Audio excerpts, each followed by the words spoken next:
The human sergeant laughed when I walked through the intake office door. Not the cruel kind of laugh I had braced myself for during the long shuttle ride to the carrier. This was genuine, bright with surprise, the way someone laughs when reality drops something absurd into an otherwise routine afternoon. She looked at her terminal, then back at me, then at the terminal again. "You're serious," she said. "I am. You're Kasari. I am aware of that." She leaned back in her chair, crossed her arms, and studied me with the kind of frank, measuring stare that humans give to things they cannot immediately categorize. "My name is Vathan Sorrel. I am tall by most species standards, thin-limbed, with translucent skin that shifts color based on my emotional state." At that moment, standing in the intake office aboard the United Earth Navy carrier Ardent Vigil, my skin was locked solid gray. Gray meant fear. She probably did not know that, but I suspect she could read fear well enough without a color guide. "Sergeant Dara Katsaros," she said, tapping her nameplate. "I run intake for this battalion, and I'm going to be honest with you, Vathan. The paperwork for Joint Species Volunteers doesn't have a checkbox for Kasari. It has Druun, Vathani, Soreshi, not Kasari. No Kasari has ever volunteered for a combat unit. Not in the entire history of this program. Then I will be the first. You understand what a combat unit does. I understand the concept." The concept. She almost laughed again, but caught it. "What combat experience do you have?" "None." "Weapons training?" "None." "Hand-to-hand? Tactical movement? Emergency field medicine? Anything at all that would suggest you won't die in the first 30 seconds of contact?" "No." She let the silence sit. She was good at silence, the way all experienced soldiers are. She used it like a tool, pressing it against me to see if I would crack, change my mind, mumble an excuse, and walk back to the shuttle bay. I did not move. "So why," she said slowly, "do you think you belong here?" I had rehearsed this answer during the 14-hour transit. I had prepared something dignified, something articulate about duty and moral obligation, but when the moment arrived, what came out was simpler and more honest than anything I had planned. "I don't think I belong here. I know I don't. But the Vreth Dominion has absorbed 3 of our border colonies in the last 2 years. My government chose appeasement. They signed treaties. They made concessions. They called it diplomacy. And while they were shaking hands, the Vreth were erasing our people. Not quickly. Slowly.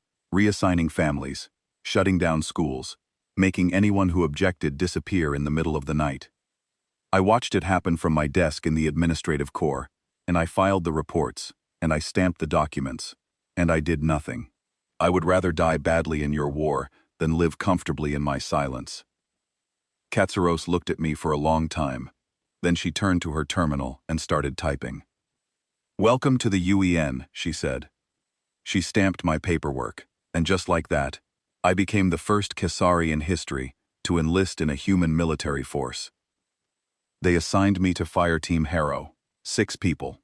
I met them in a briefing room on Deck 14 that smelled like recycled air and cleaning solution. Corporal Lucian Morrow was the team leader. He was shorter than I expected for a human, compact, with dark eyes that moved constantly and never seemed to miss anything. He shook my hand with a grip that made my bones ache and said exactly 4 words to me: "Don't get us killed." Priya Nath was heavy weapons. She was the tallest human on the team, broad-shouldered, with a voice that filled every room she entered, and then some. She started talking to me the moment I sat down, and did not stop for the next 40 minutes.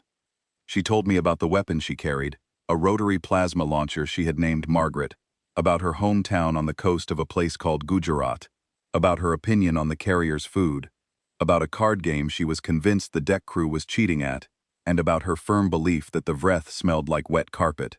I understood perhaps 60% of what she said. Her enthusiasm was relentless.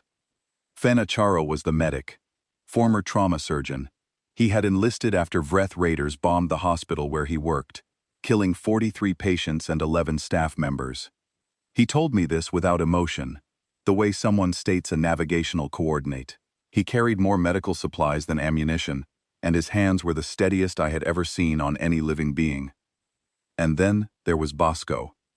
Bosco was a druin, a 4-armed species with mottled brown skin and deep-set eyes that reflected light like polished stone. He was the only other non-human on the team, and he had been fighting alongside the humans for 2 years. He watched me during the entire briefing with an expression I could not read, and when the others filed out, he stayed behind. "How long did it take you to decide?" he asked. "Decide what?" "To come here. To leave everything you knew and walk into this." "Months," I said. "I thought about it for months before I finally moved." He nodded slowly. "It took me 11 days. The Vreth hit our trade station at Pelios Minor. I watched them execute the station commander on a live broadcast to discourage resistance. 11 days later, I was standing where you stood this morning, and Katsaros was looking at me the same way she looked at you. What did she say to you?" "Same thing she said to you, probably. Welcome to the UEN." He paused. "Let me give you the only piece of advice that matters, Vathan. The humans don't fight the way you think fighting works. They don't fight the way anyone in this galaxy thinks fighting works. You have ideas in your head about what combat is. Formations, strategies, calculated exchanges of force. Throw all of it away. The humans do something else entirely, and you will not understand it until you're in the middle of it. When that moment comes, do not freeze. Move. Move where?" "Forward," he said. "Always forward." I did not sleep that first night aboard the Ardent Vigil. My quarters were small but private, a courtesy extended to me because the standard barracks bunks were not designed for Kasari proportions. I lay in the dark and listened to the ship breathe around me. The low hum of the engines, the distant clang of maintenance crews working the night shift, and somewhere down the corridor, human voices, laughing, music playing from a personal speaker, something with a heavy rhythm that I could feel through the deck plates. Someone shouted a joke I could not hear clearly, and 3 voices erupted in response. They were going into combat. Some of them would die. All of them knew this, and they were laughing about a joke in a hallway at midnight. I pressed my hand against my chest and felt my heartbeat, rapid and thin. My skin was still gray. It had been gray since I stepped off the shuttle, and I was beginning to wonder if it would ever change back. The Kasari are not built for this. 11 generations without war. Our muscles have thinned. Our reflexes have dulled. Our entire civilization is organized around the principle that violence is a primitive failure of negotiation, a breakdown in the machinery of reason. My parents would not even watch news broadcasts that contained footage of conflict. They would change the channel. They would look away. I could not look away anymore. That was why I was here. In the morning, Lucian handed me a training schedule. 12 hours a day for the first week. Weapons handling, movement drills, communication protocols, basic field medicine, and something the humans called stress inoculation, which turned out to be exactly as unpleasant as it sounded. They put me in simulations designed to overwhelm my senses, flooded with noise and light and chaos, and they watched to see how I responded. I responded poorly. I flinched at every sudden sound. I dropped my weapon twice on the first day. My hands shook so badly during target practice that Priya had to physically steady my arms. But I did not quit. Every morning I showed up. Every morning Lucian looked at me with those dark, assessing eyes, and every morning I met his stare and waited for orders. On the 8th day, something shifted. Not dramatically, not some cinematic moment of breakthrough. I simply completed a room-clearing drill without hesitation for the first time. I moved through the door, identified the target, discharged my weapon, and moved to the next position. It was mechanical. It was ugly. It was the bare minimum of competence. But Lucian nodded once, and Priya slapped me on the back hard enough to make me stumble, and Fen said, "There he is." That night, for the first time since I had arrived, my skin flickered. Just for a moment, just a brief pulse of something that was not gray. I did not know what color it was. I had never seen it on my own skin before. Bosco saw it from across the mess hall. He raised his cup toward me and drank without a word. On the 11th day, the drop alarm sounded. The alarm tore through the ship at 3:40 in the morning, a sound designed to inject adrenaline directly into the nervous system.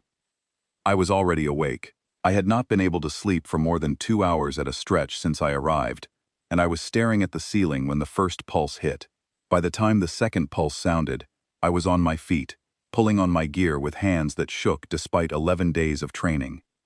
Fireteam Harrow assembled in Drop Bay 7. Lucian was already there, fully armored, checking his weapon with the calm efficiency of someone performing a task they had done 1,000 times. Priya was humming, actually humming, a low tune under her breath while she loaded Margaret's power cells. Fen was organizing his medical kit, counting supplies with quiet precision. Bosco stood against the wall with all 4 arms crossed, watching the bay doors with an expression I had learned to recognize as his version of readiness. Cathra Station, Lucian said without preamble. Human logistics hub on the edge of Vreth-contested space. The Vreth hit it 6 hours ago. Heavy assault, the station's upper decks are gone. Lower decks are still partially pressurized. There are survivors trapped below the breach line. Our job is extraction. We go in, we find them, we bring them out. How many Vreth still on station? Bosco asked. Unknown. Best estimate is 2 to 3 squads. They're not holding it. They hit it, broke it, and they're mopping up whatever's left. We need to get there before the mopping is done. Priya stopped humming. Rules of engagement? Weapons free on any Vreth contact. Priority is the survivors. We move fast, we move quiet where we can, and we move loud when we can't. Questions? No one had questions. The rapid insertion pods were coffins with engines. That is not a metaphor. They were narrow, dark, barely large enough to contain a human in full armor, and they launched from the carrier's underbelly at a velocity that turned my vision white. I had trained in simulation pods. I had watched videos of pod insertions. Nothing prepared me for the reality. The acceleration crushed me into the padding. The heat from atmospheric friction bled through the pod's shielding and turned the interior into an oven. The deceleration hit like a wall, slamming me forward against the harness. And the sound. The sound was a continuous scream of tortured metal and superheated air that drilled through my skull and found the part of my brain responsible for the overwhelming desire to be anywhere else. I vomited inside my helmet. The suit's internal systems caught most of it and cycled it away, but the taste and the shame remained. Over the comm, Priya's voice came through, steady as a heartbeat. Breathe through your nose. Short breaths. Focus on my voice. In about 30 seconds, the pod's going to hit the station hull, and you're going to feel a jolt. That's the magnetic clamps. After that, the pod opens and you move. Just move, Vatham. Don't think. Move. The jolt came, the pod cracked open, and I moved. Cathra Station was a ruin. The upper decks had been torn open by Vreth bombardment, exposing twisted metal and sparking conduit to the vacuum of space. We entered through a breach in the midsection, mag boots keeping us anchored to the hull as we crawled through a gap in the station's skin. Inside, the emergency lighting painted everything in shades of red and black. Atmosphere was partial. Gravity was fluctuating, cycling between near normal and near zero in unpredictable waves. Debris floated in the corridors. Shattered glass, torn insulation, personal belongings from crew quarters that had been ripped open by the assault, and bodies. I saw the first body 30 seconds after we breached the hull. A human woman in a maintenance uniform, pinned beneath a collapsed beam. Her eyes were open. She was not moving. I started to go toward her, and Bosco caught my arm with 2 of his hands and shook his head. She's gone. Keep moving. We pushed deeper. Lucian on point, me behind him, Bosco covering our right, Priya and Fen bringing up the rear. The comms crackled with chatter from other fire teams working different sections of the station. Somewhere to our left, a distant rumble shook the deck plates, either a secondary explosion or a section of the station finally giving way to structural failure. Then Lucian raised a fist, and we stopped.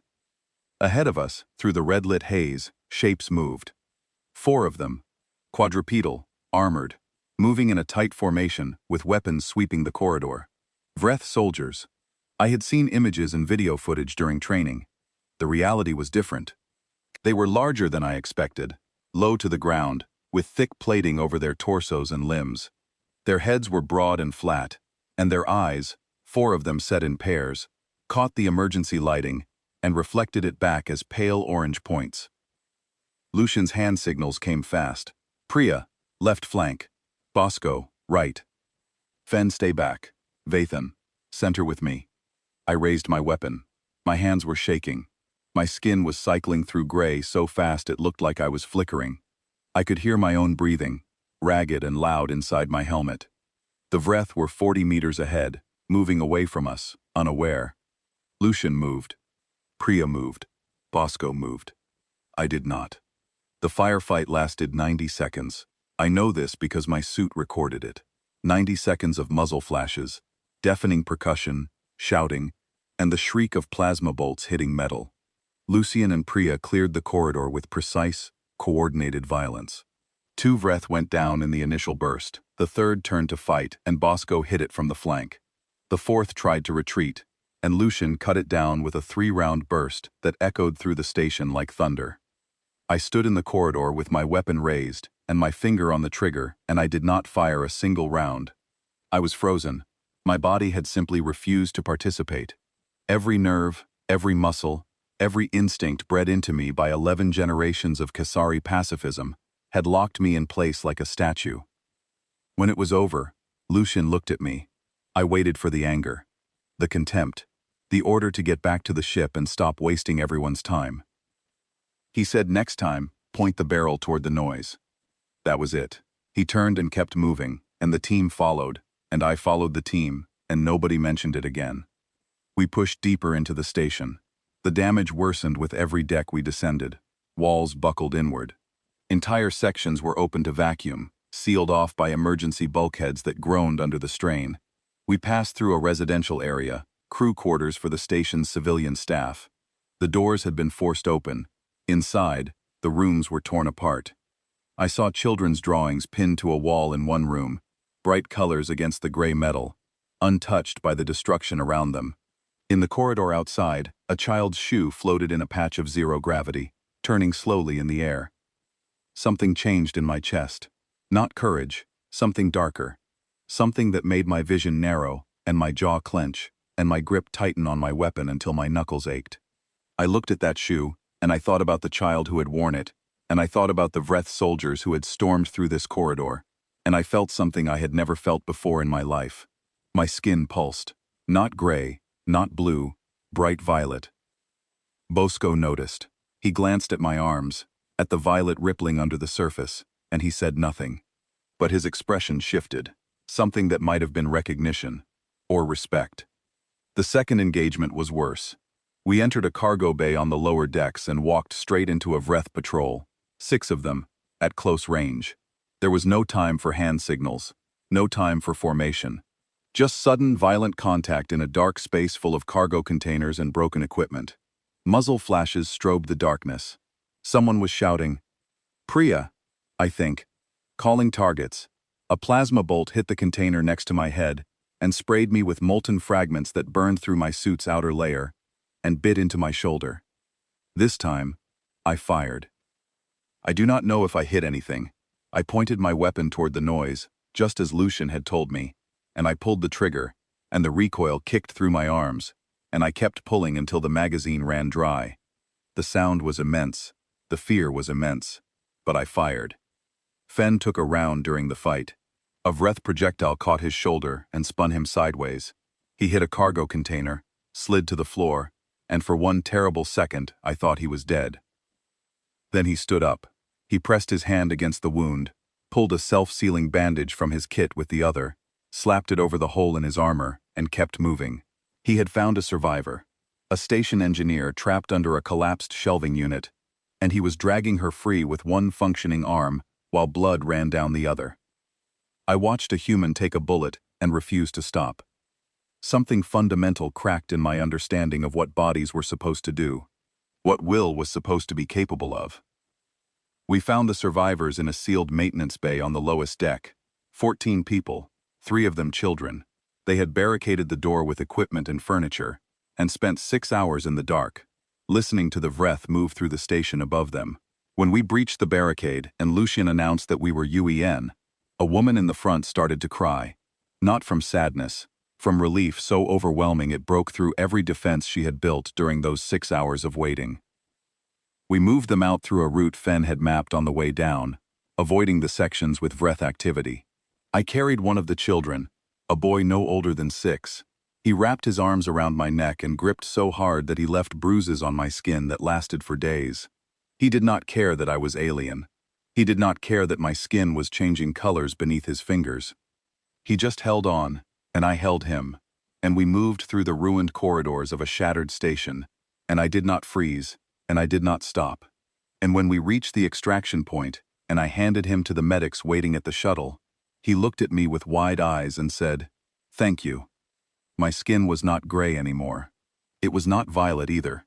It was something else, something in between, a color I had never produced before, warm and dark and unsettled, like a bruise forming under the surface. Aboard the shuttle, Priya sat down next to me and handed me a water pouch. "You fired," she said. "I don't know if I hit anything." "Doesn't matter. You fired." She squeezed my shoulder, the uninjured one. "Welcome to the war, Vathan." I drank the water and stared at the deck and tried to stop my hands from shaking. They did not stop for a very long time. 3 months changed me in ways I did not think biology allowed.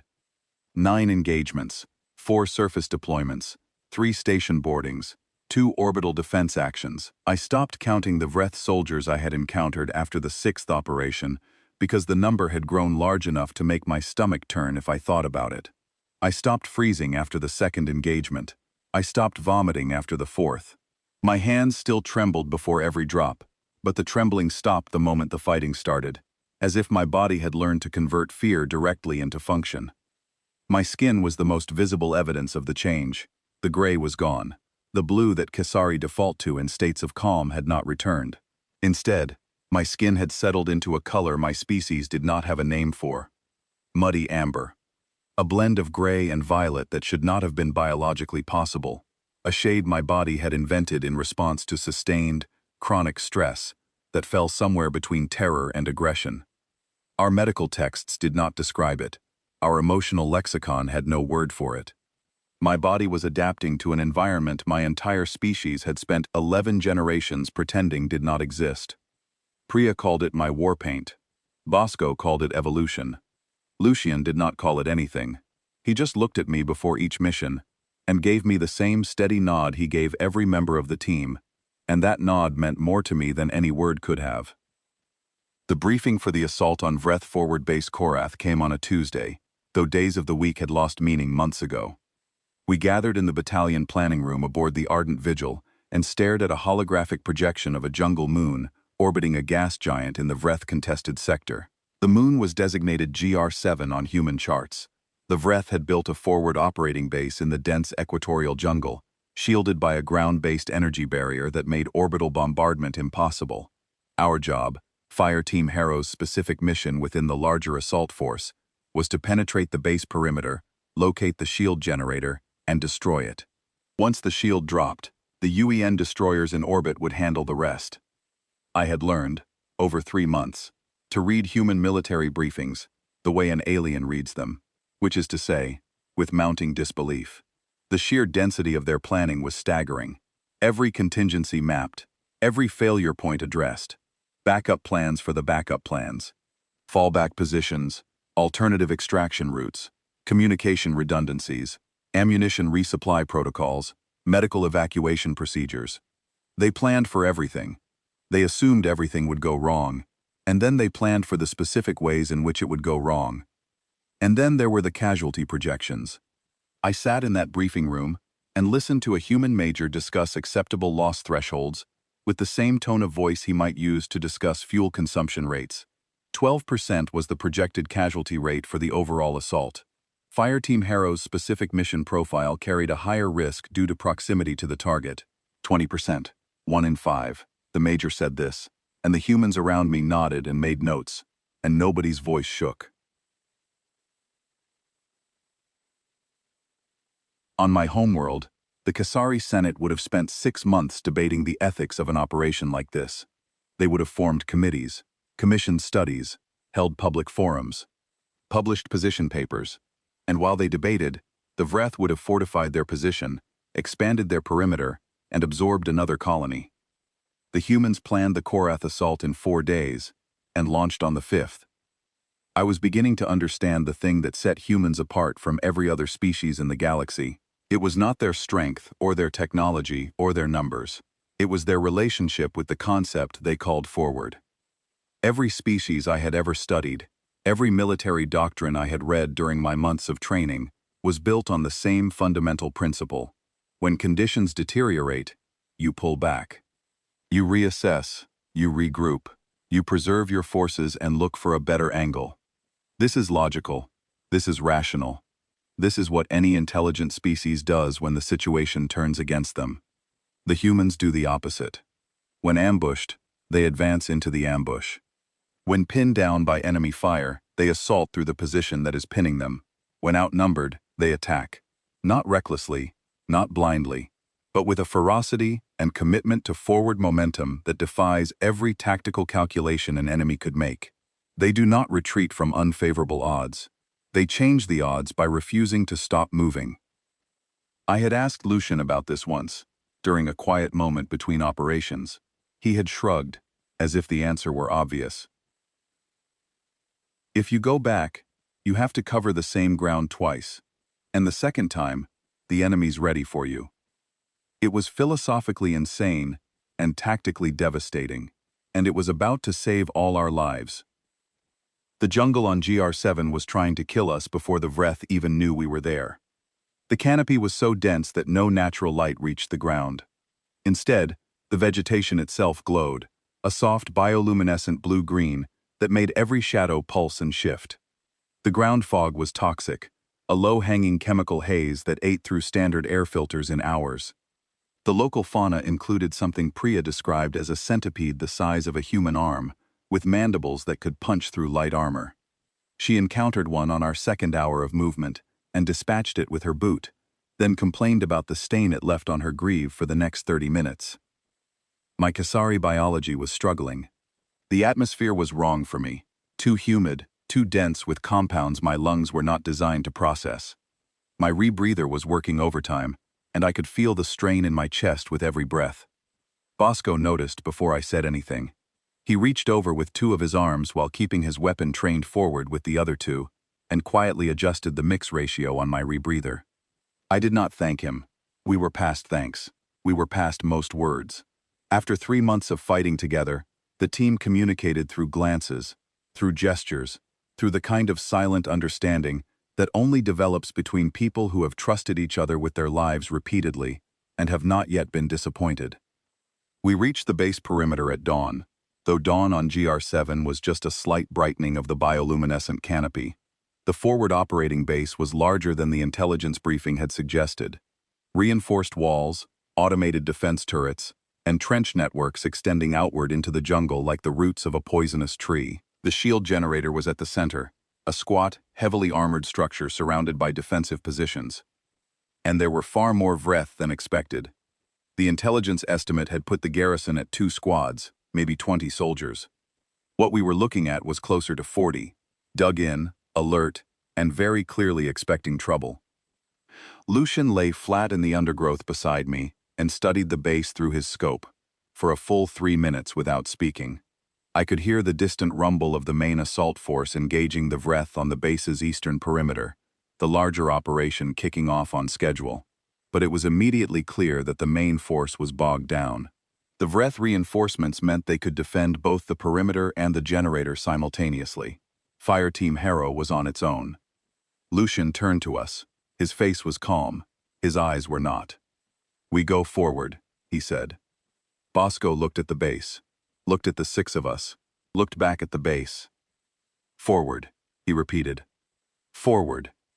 Priya checked Margaret's charge and grinned, the way humans grin when they have decided to do something either very brave or very stupid and are no longer interested in distinguishing between the two. Fen tightened his medical kit. I checked my weapon, found my hands steady for once, and waited. Priya fired first. Margaret's rotary plasma launcher opened up on the nearest trench position, with a sound like fabric tearing at the molecular level. The Vreth soldiers in the trench scattered, some diving for cover, others returning fire in the direction of the muzzle flash. In the chaos, Lucian was already moving. I was right behind him. We hit the trench network at a dead run. Lucian dropped into the first trench segment, weapon up, and cleared it in 2 controlled bursts. I followed him in, my boots hitting packed earth, my heart hammering so hard I could feel it in my teeth.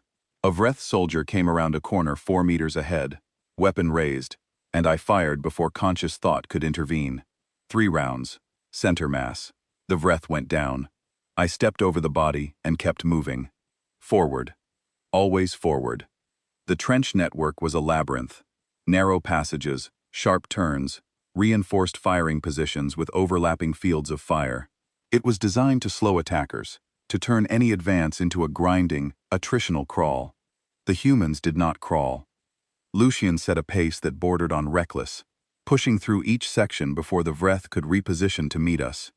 Priya provided covering fire from above, walking her plasma bursts along the trench line ahead of us, forcing the defenders to keep their heads down. Bosco moved along the parallel trench with the fluid, 4-armed grace of his species, flanking positions that tried to hold against Lucian and me. We lost communication with the main force midway through. Static filled the comms, either jamming or just the interference from the shield generator. It did not matter. Our mission had not changed. The generator was ahead. We went forward. Fen did something during the assault that I will never fully understand. We cleared a junction point in the trench network and found a wounded Vreth soldier on the ground. Not a combatant, a medic, identifiable by the markings on its armor. It had been shot, not by us, but by its own side. The Vreth execute their soldiers for retreating. This medic had tried to fall back to tend to wounded, and its own commanding officer had put a round through its flank for the offense of moving in the wrong direction. Fen knelt beside it, in the middle of an active assault, with plasma fire cracking overhead and the sound of combat echoing through the trenches from every direction. He knelt beside an enemy soldier and began treating its wound. "What are you doing?" I shouted over the noise. "My job," he said, without looking up. I stood over him with my weapon raised and provided cover while a human medic saved the life of the enemy that was trying to kill us. And I could not reconcile it. These humans who killed with such devastating efficiency also refused to let the wounded die, even enemy wounded. They operated on principles that seemed to contradict each other but somehow did not. They could pull a trigger and apply a bandage with equal conviction, and they saw no conflict between the two. We reached the shield generator 11 minutes after we entered the trench network. I know the exact time because Lucian called it out over the squad comm, his voice flat and professional, despite the fact that we had just fought through 40 Vreth defenders with 6 people. The generator was a reinforced bunker with thick armor plating and a single access point. Bosco and I cleared the entrance, while Priya held the perimeter with Margaret. Lucian placed the demolition charges himself, precise and methodical, while Fen continued to treat the wounded Vreth medic 20 meters behind us, protected by a section of collapsed trench wall. "Fire in the hole," Lucian said, and we ran. The explosion was not large. It was focused, shaped charges designed to breach the generator's core without destroying the entire structure. The effect, however, was spectacular. The shield above the base flickered, stuttered, and died. For a moment, the sky was just sky, dark and star-filled and open, and then the orbital strike began. The UEN destroyers had been waiting. The moment the shield dropped, they opened fire, precision kinetic rounds, each one a tungsten rod the length of a ground vehicle, traveling at a fraction of light speed. They hit the base like the fist of a god. The ground heaved. The air turned to fire. The sky turned white. We were already running for the extraction point, and the jungle behind us was burning. In the shuttle on the way back, I sat with my head in my hands and tried to stop hearing the sound that the Vreth soldier had made when I killed him in the trench. The wet, choked sound. The way his body had resisted the fall, had tried to stay upright for one more second before collapsing. The weight of it, the reality of it.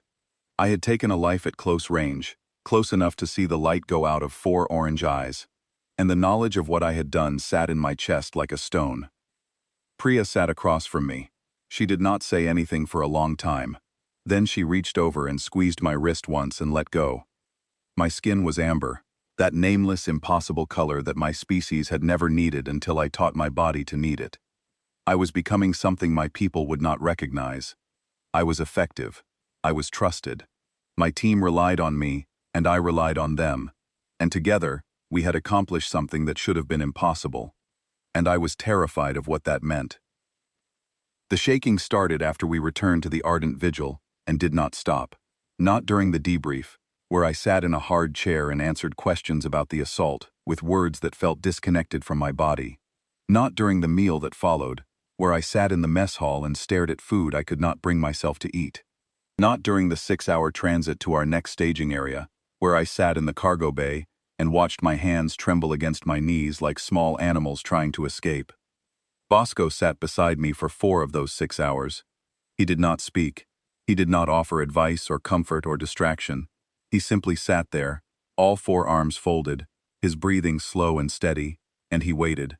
The silence between us was not empty. It was full of everything we had both seen and done, and could not undo, and it was the kindest thing anyone had ever done for me. When we docked, Lucian found me in the corridor outside my quarters. "Mandatory psychological evaluation," he said. "Deck 9, room 14.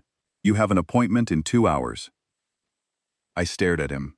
Mandatory what? Psych eval. Post-operation. Everyone goes. No exceptions. You are telling me that the same military that ordered us to charge a fortified position with 6 people against 40 also requires me to sit in a room and talk about how it made me feel? That's correct. This is the most alien thing you humans have ever done. He almost smiled. Almost. 2 hours. Don't be late. The counselor's name was Lieutenant Petra Goss. She was older than most of the soldiers I had met, with short gray hair and eyes that held an unsettling quality of patience. Her office on Deck 9 was small and deliberately unremarkable. Soft lighting, neutral colors, 2 chairs facing each other, with no desk between them. She offered me water. I declined.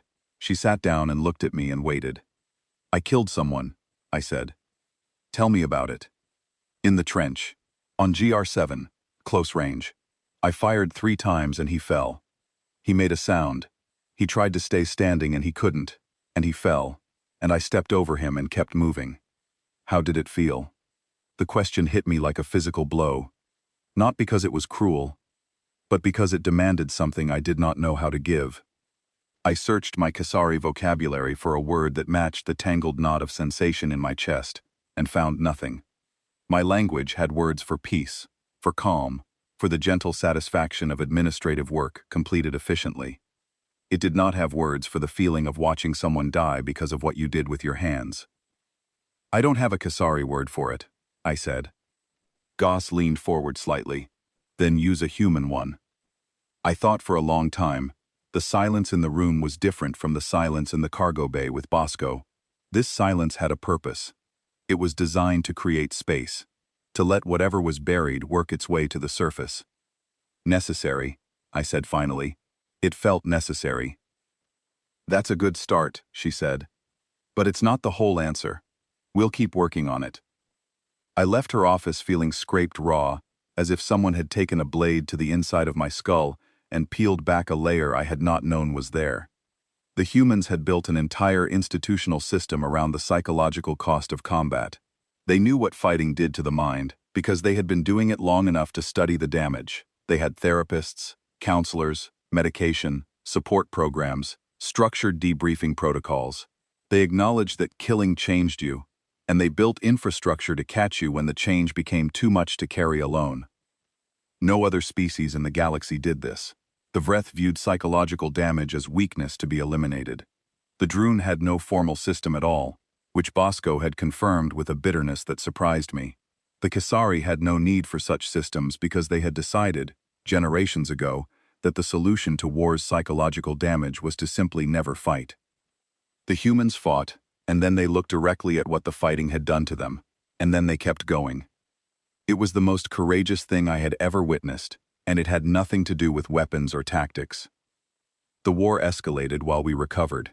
Intelligence reports filtered through the battalion in fragments, each one worse than the last. The Vreth Dominion was massing forces on the border of the Kasari homeworld cluster. A major offensive, not the slow, quiet absorption they had practiced on the border colonies. This was a full military invasion, the kind of force projection the Vreth reserved for species they had decided to break completely. "My people," My homeworld. The place I had left because I could not stomach their passivity. The appeasement the Senate had chosen. The treaties they had signed. The concessions they had made. None of it had mattered. The Vreth had smiled and nodded, and signed the papers, and waited until they were strong enough to take everything anyway. I learned this in the mess hall, reading the intelligence summary on a shared terminal.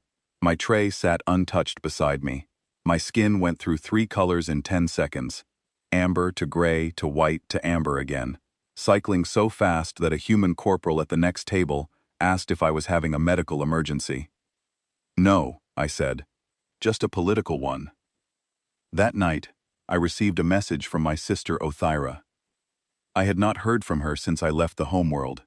Her face appeared on my personal terminal, thin and familiar.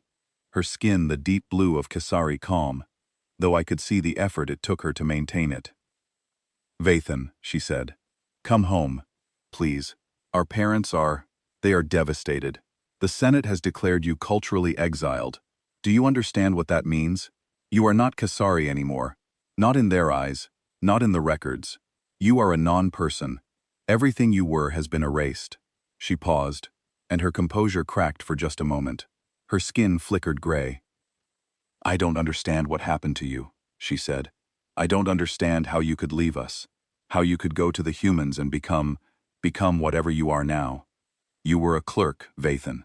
You filed reports, you organized schedules. You were quiet and careful, and you never raised your voice. What did they do to you?" The message ended. I sat in the dark and stared at the blank screen and tried to formulate a response. I recorded one, then I deleted it, recorded another, deleted that too. How do you explain to someone who has never heard a gunshot what it feels like to pull a trigger? How do you describe the smell of a burning jungle to someone who has never left a climate-controlled city? How do you tell your sister that the brother she knew is gone, and the person who replaced him is someone she would not recognize, and that you are not sorry because the world she lives in is about to be torn apart by the same forces you left to fight? I could not send it. I saved the draft and turned off the terminal and sat in the dark. 2 days later, Lucian and I were cleaning weapons in the armory, side by side, disassembling and reassembling our rifles with the practiced rhythm of soldiers who have done this enough times that the hands work independently of the conscious mind.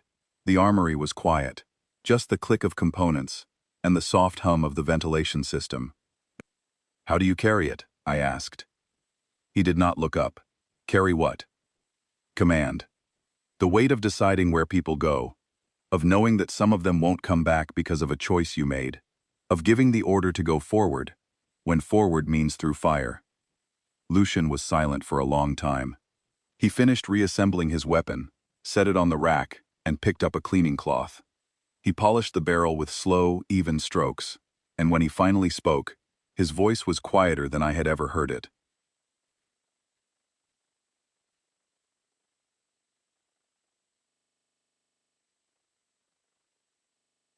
"I don't carry it well," he said.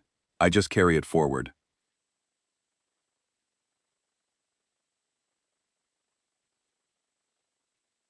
There was that word again, forward. The human doctrine that had become my doctrine, the principle that you do not stop, that you do not look back, that the only direction that matters is the one where the fight is still happening. A week after GR7, during a maintenance cycle, when the Ardent Vigil was docked at a supply station, Priya found me on the observation deck. I was watching the stars, which I did often now. Not for comfort, for perspective. The galaxy was vast and cold and indifferent, and somehow that helped. It made the war feel smaller, containable, a human-sized problem in an infinite universe. Priya leaned against the railing beside me and said, without preamble, "I was a teacher before this." I looked at her. Priya, who handled Margaret with the casual expertise of someone born to heavy weapons. Priya, who had killed more Vreth than anyone on the team, and joked about it afterward. Priya, who seemed to be made of noise and confidence, and unbreakable momentum. "A teacher," I repeated. "Primary school, 6-year-olds. I taught them to read. I was good at it too. Best reading scores in the district, 3 years running." "What happened?" "The Vreth destroyed a refugee convoy I was volunteering on. I was running a mobile school for displaced kids. Reading lessons in a cargo container, The Vreth hit the convoy with a long-range strike. No warning, no demand for surrender, just fire from the sky. 42 people died. 11 of them were my students. She said this the way Fen had told me about his hospital, without drama, without tears, as a fact. A coordinate on the map of her life that marked the point where everything changed direction. The person I was before is dead, she said. She died with those kids on that convoy. The person I am now is the one who makes sure it doesn't happen to anyone else. That's the whole thing, Vathan. That's the entire reason I'm here. I'm not a soldier because I love fighting. I'm a soldier because I love what I'm fighting for, and the Vreth are trying to burn it down.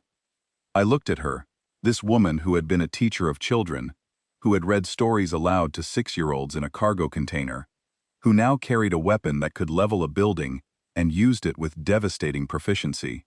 And I understood something that had been forming at the edges of my awareness for months, crystallizing slowly like ice on a window.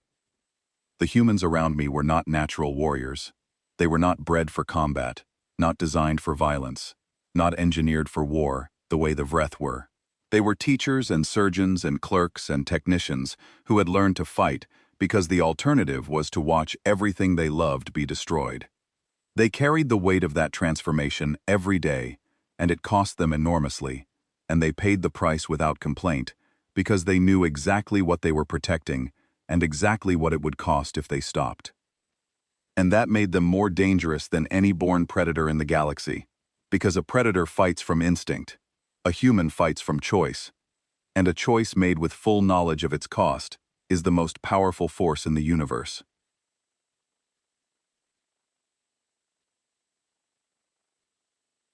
I thought about my people, my quiet, careful, principled people who had chosen peace so thoroughly that they had forgotten what it meant to stand between danger and the ones you love. And I thought about the Vreth massing on their border, and I felt the amber in my skin pulse with something that might have been grief, or might have been determination, or might have been both. The Vreth hit the Kasari homeworld cluster on a day I was eating breakfast. The notification came through the battalion's emergency channel, text only, stripped of all formatting, just raw intelligence data scrolling across every terminal on the ship simultaneously. Vreth Dominion forces, estimated strength 4 battle groups, had crossed the Kasari border and commenced orbital bombardment of 3 colony worlds. Ground forces were deploying to the Kasari homeworld itself. The Kasari Senate had broadcast a distress call to the Galactic Assembly. The Assembly had expressed grave concern and called for an emergency session. An emergency session, while my people were dying. My tray hit the floor. I did not remember dropping it. My skin went white, true white, a color that Kasari skin only produces during existential shock, the biological equivalent of every alarm in the body firing at once. Around me, the mess hall went quiet. Human soldiers at every table stopped what they were doing and looked at me. Every one of them had seen the notification. Every one of them knew what it meant. And every one of them already knew what was going to happen next. Katsaros found me 20 minutes later in the corridor outside the command section. She was a senior NCO now, the battalion's backbone, the person who made the machinery of war actually function. She looked at me with an expression that was both soft and hard, the way humans look at someone they are about to deliver difficult news to. "We're diverting," she said. "The UEN is sending a battle group to the Kasari cluster." The Kasari Senate never asked for help. They've publicly condemned human militarism for years. They called us barbarians on the Senate floor. I know. Then why? Kasaros looked at me as if the answer were the most obvious thing in the universe. Because they're dying and we can stop it. That's the whole calculation. I opened my mouth to say something. Gratitude, disbelief, some inadequate combination of both. And nothing came out. Katsaros put her hand on my shoulder, squeezed once, and walked away to coordinate the deployment. The transit to the Kasari cluster took 31 hours. I spent most of it in the armory, checking and rechecking my equipment with a focus that bordered on obsessive. Lucian was recovered enough to lead the team, his leg healed by the accelerated bone-knitting technology that human medicine had perfected over decades of patching up soldiers. He limped slightly, but his eyes were the same as they had always been, dark and measuring and absolutely committed. Priya sat beside Margaret and talked to her, actually spoke to the weapon in low, encouraging tones, the way a jockey might speak to a horse before a race. "Big day, Margaret. Biggest day yet. You're going to be magnificent." Fen organized his medical supplies with the meticulous precision of a man who knew exactly how many lives each bandage, each vial, each injector might save. Bosco sharpened a close combat blade on a whetstone, the rhythmic scraping sound filling the armory like a metronome. Nobody asked me if I was ready. They knew I was not. They also knew it did not matter. We dropped through the atmosphere of the Kasari homeworld in the early morning, local time. The sky was the pale lavender that I remembered from childhood, the color that had greeted me every morning when I walked to the administrative corps offices and filed my reports and lived my quiet, careful life. Now that sky was streaked with smoke, fires burned on the horizon. The Vreth orbital bombardment had targeted infrastructure, power stations, communication hubs, transportation networks, the arteries that kept a civilization functioning. Without them, the Kasari were isolated, fragmented, unable to coordinate a response even if they had possessed the means to mount one. Fireteam Harrow deployed to the outskirts of the capital city. I walked the streets of my berth in combat armor, carrying a rifle, my skin locked in the amber that my species did not have a name for. Kasari civilians stared at me from windows and doorways. Their skin was gray, all of them, a city painted in the color of fear. They looked at me and I saw horror in their faces. Not the horror of the invasion, the horror of recognition. I was one of them. I had been one of them. And now I was something else. Something they had spent 11 generations trying to forget could exist. A female Kasari elder stepped out of a doorway as I passed. She was tall, even by our standards, with the deep blue skin of a lifetime of practiced calm, though it was flickering now. She looked at my armor, my weapon, my amber skin, and she said one word in Kasari. The word for aberration. The word for something that has deviated from its natural form. I looked at her, and I kept moving. The Vreth ground forces reached the capital 3 hours after we deployed. They came from the east, a mechanized column, supported by air cover, rolling through the farmland that surrounded the city with the unstoppable momentum of an army that expected no resistance. The Kasari defense forces, such as they were, consisted of a ceremonial guard that had not fired a weapon in 3 generations. They wore decorative armor and carried polished rifles that had never been loaded. When the Vreth column appeared on the horizon, the ceremonial guard fled. I did not blame them.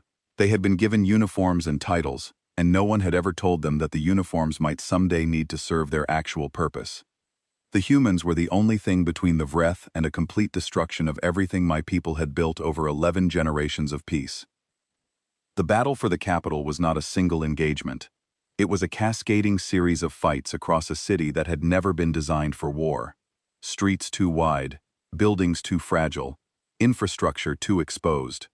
The Vreth moved through the city like water, flowing around obstacles, probing for weak points, pressing wherever the defense line bent.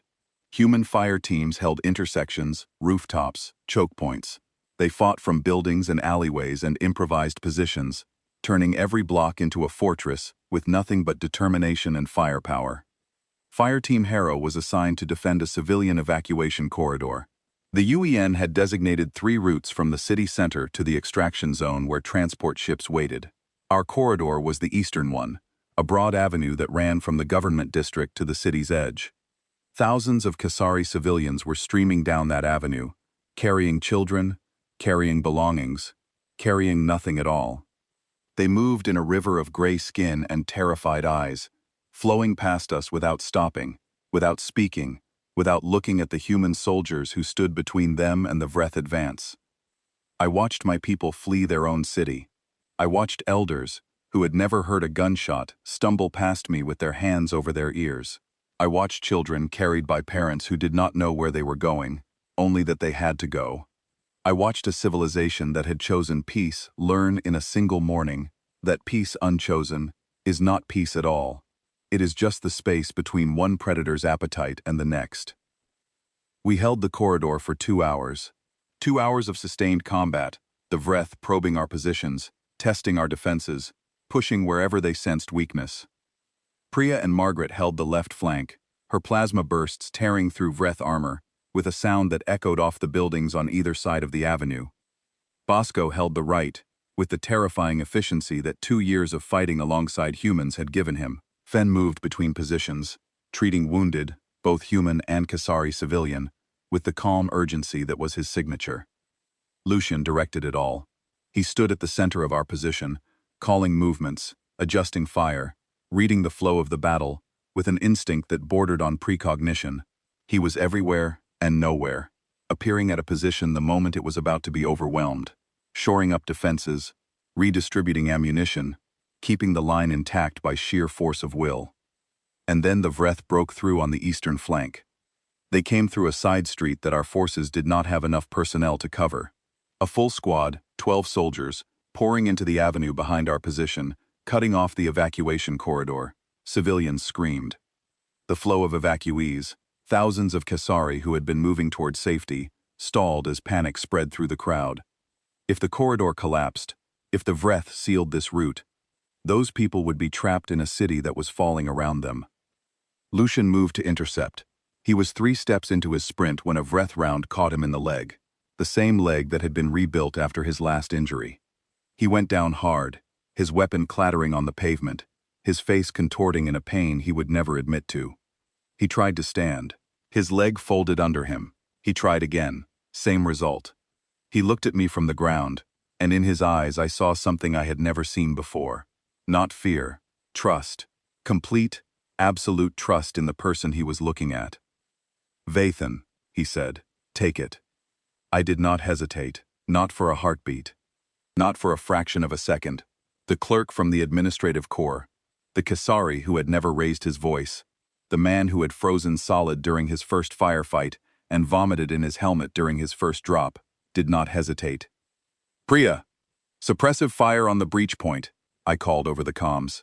"Bosco, seal the flank. Come through the building on the northeast corner and hit them from behind.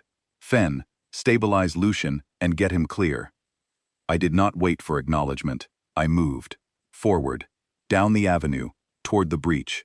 Toward the 12 Vreth soldiers who were pouring into the evacuation corridor. I moved the way Lucian had taught me. The way 3 months of combat had drilled into my muscles and bones. I moved with precision and speed, and the kind of focused fury that turns fear into fuel. Then Priya opened up behind me. Margaret's plasma bursts screamed over my head, striking the lead Vreth and sending them scrambling for cover. I reached the first piece of hard cover, a ground transport that had been abandoned in the middle of the avenue, and fired around it in controlled bursts. 2 Vreth went down. A third returned fire. The round hit the transport next to my head, spraying me with fragments. I did not flinch. Bosco appeared from the northeast building exactly where I had sent him, all 4 arms in motion, weapon blazing from 2 hands while the other 2 hurled a concussion charge into the Vreth cluster. The explosion shattered windows up and down the block and sent 3 Vreth tumbling across the pavement. I pushed forward through the chaos. A Vreth soldier rose from behind a barricade directly in front of me, weapon aimed at my chest. I was faster.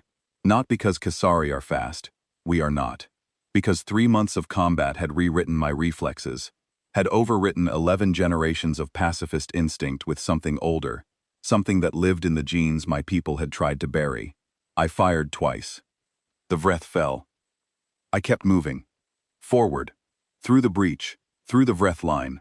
I fought the way the humans had taught me, with aggression, with precision, with the doctrine of forward that says the only way out is through. I fought through the last Vreth position, and reached the far side of the avenue, and turned, and saw that the corridor was open. The breach was sealed. The flow of evacuees was resuming, gray-skinned Kasari streaming past the fallen Vreth soldiers, past the smoking wreckage, past me. 17,000 civilians reached the transport ships through the eastern corridor.